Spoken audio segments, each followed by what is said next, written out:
Good morning, children. Today we will study about the history of trade and commerce in India.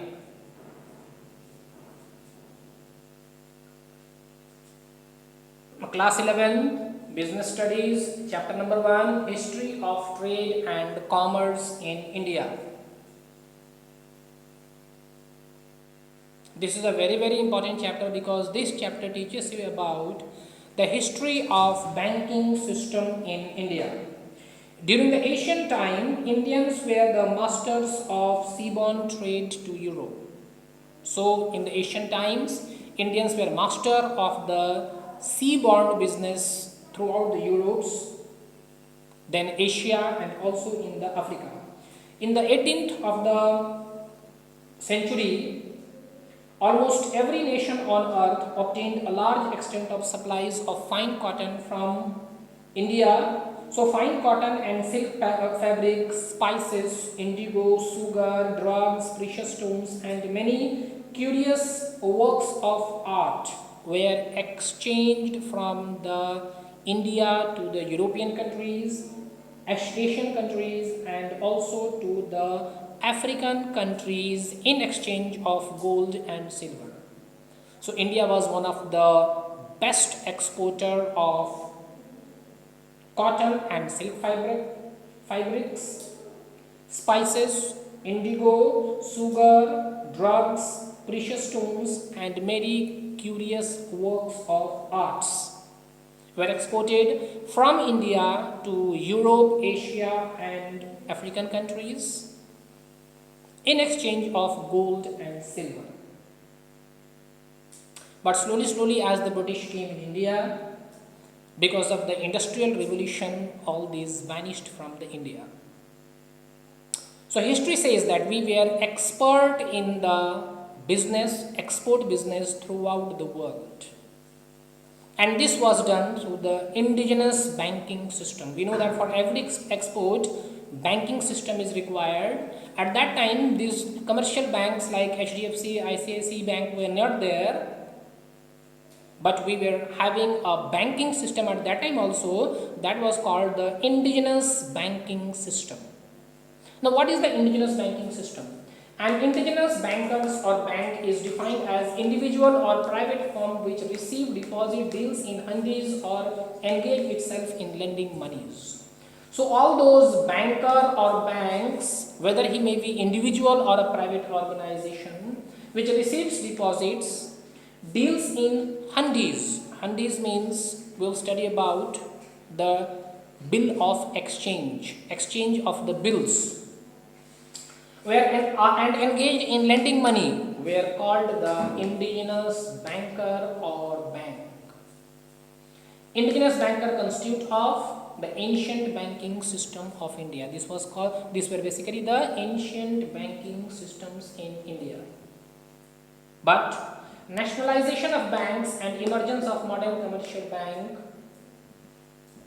led to the decline of indigenous banking system in India. Now how this banking system was practiced? What were the types of banks which was practiced in India? The first was types of indigenous banking. The first was the Banking Commission has grouped indigenous banker under the subgroup. There in Gujarat, there were Gujarat Shroffs who were expert bankers. Sikarpuri or Multani Shroffs were there who were expert in banking, in lending the money, giving the loans. Then Chattiars of South and Marwari Kayas of Assam. These were the four groups which were responsible for the indigenous banking system in India, who used to deposit the money, receive the money, deal in handis or engage, and also to lend the money or give the loans. What was the function of the indigenous banks at that time? First is accepting deposits. So indigenous bankers accept deposit from the public which are of current account and of fixed period.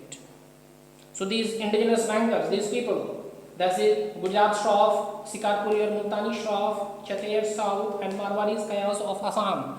These people used to accept the deposit from the public in the form of current account or the fixed account.